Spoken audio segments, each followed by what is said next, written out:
नमस्कार। आज मैं शिक्षक दिवस के अवसर पर शिक्षकों के सम्मान के लिए कुछ कहना चाहती हूँ।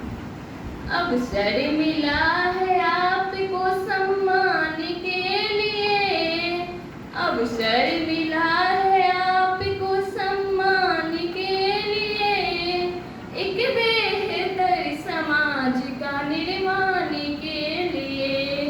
ये आप ही है जो कर सकते हैं ये काम, आपसे शुरू हुई है आप पे तमाम। भारत के पूर्व राष्ट्रपति विद्वान दार्शनिक एवं भारत रत्न से सम्मानित डॉक्टर सर्वपल्ली राधाकृष्णन के जन्म दिवस को हम लोग शिक्षक दिवस के रूप में मनाते हैं। उनका जन्म 5 सितंबर 1888 को तमिलनाडु के तिरुमला में हुआ था। उन्होंने जीवन के 40 वर्षों से अधिक का समय शिक्षण कार्य में लगाया। उनका ऐसा मानना था कि जिस व्यक्ति के पास ज्ञान और कौशल्य दोनों हैं, उनके सामने कोई न कोई मार्ग हमेशा खुला रहता है। डॉक्टर सर्वपल्ली राधाकृष्णन के जन्मदिन को उनके मित्र एवं पूर्व छात्र बड़े धूमधाम से मनाना चाहते थे। जब यह बात उनको पता चली तो उन्होंने उन लोगों से आग्रह करते हुए कहा, आप लोग मेरा जन्मदिवस मत मनाइए। अगर मनाना ही है तो इस दिन को शिक्षकों का सम्मान कीजिए। उसी दिन से शिक्षक दिवस की शुरुआत हुई। डॉक्टर सर्वपल्ली राधाकृष्णन का मानना था कि एक शिक्षक ही समाज को सही दिशा एवं विध्वंस कर सकता है।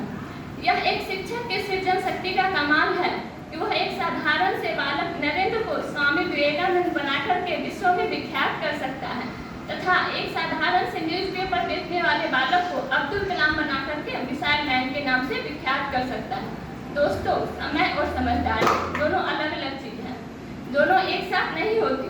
जब समय होता है तो समझदारी नहीं आती और जब समझदारी आती है तो समय हाथ से निकल चुका होता है। किंतु एक शिक्षक के सृजन शक्ति का कमाल देखिए कि वह हमें समय रहते ही समझदार बना देते हैं और हमको यह हुनर सिखाते हैं कि हम दुनिया के लिए कुछ कर दिखाएं, क्योंकि दुनिया सुनना पसंद नहीं करती, सिर्फ और सिर्फ देखना पसंद करती है। इसलिए शिक्षक का स्थान माता पिता तो क्या स्वयं भगवान से भी ऊपर है। किसी ने क्या खूब कहा है, कठिन राहों को सरल बनाया है आपने, कठिन राहों को सरल बनाया है आपने, जीवन का मूल्य समझाया है आपने और चुन चुन कर निकाली खोट कुंभकार की तरह। जीवन जीने का हुनर सिखाया है आपने, जीवन जीने का हुनर सिखाया है आपने। मित्रों, पुरानी कथाओं माइथोलॉजी में 3 देवों का वर्णन है, ब्रह्मा, विष्णु और महेश। इन 3 देव के 3 अलग अलग कार्य भी बताए गए हैं। ब्रह्मा सृष्टि की रचना करते हैं अर्थात सृजन शक्ति, विष्णु सृष्टि का पालन एवं पोषण करता है तथा शिव सृष्टि का संहार करता है। ये तीनों देव 3 अलग अलग कार्य करते हैं, लेकिन एक शिक्षक ये तीनों कार्य अकेले ही करते हैं। अतः ये शिक्षक ये तीनों कार्य अकेले ही करते हैं। वह ब्रह्मा बनकर स्टूडेंट के मन में नए नए विचारों की कल्पना शक्ति का सृजन करता है, तर्क शक्ति का सृजन करता है, नासमझ को समझदार बनाता है, अनजान को विद्वान बनाता है और इनकम्प्लीट को कंप्लीट बनाता है तथा नए नए इनोवेशन का सृजन करता है।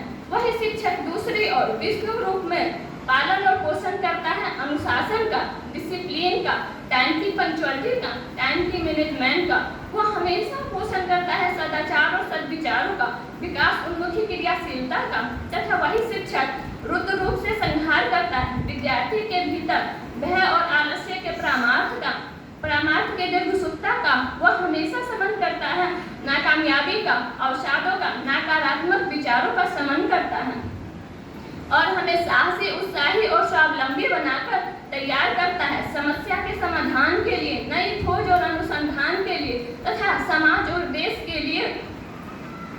इसलिए शिक्षक के बारे में, गुरु के बारे में कहा गया है, गुरुर् ब्रह्मा गुरुर् विष्णु गुरुर्देवो महेश्वरा गुरुर् साक्षात् परब्रह्मा तस्मै श्री गुरुवे नमः। वैसे तो हमारे मन में प्रतिपल प्रतिदिन सभी शिक्षकों के लिए आदर का भाव रहता है, परंतु आज शिक्षक दिवस के अवसर पर मैं सभी शिक्षकों को 100 बार नमन करती हूँ, जिन्होंने हमें इस स्थान पे पहुँचाया। इसलिए शिक्षकों के लिए मैं कुछ कहना चाहती हूँ। जो ना समझ को भी समझदार बना देते हैं, जो ना समझ को भी समझदार बना देते हैं, मंद मूर्ख को भी विद्वान बना देते हैं। 100 बार नमन है शिक्षक की लगन और निष्ठा को, जो साधक बनकर शिक्षक संसार बना देते हैं, जो साधक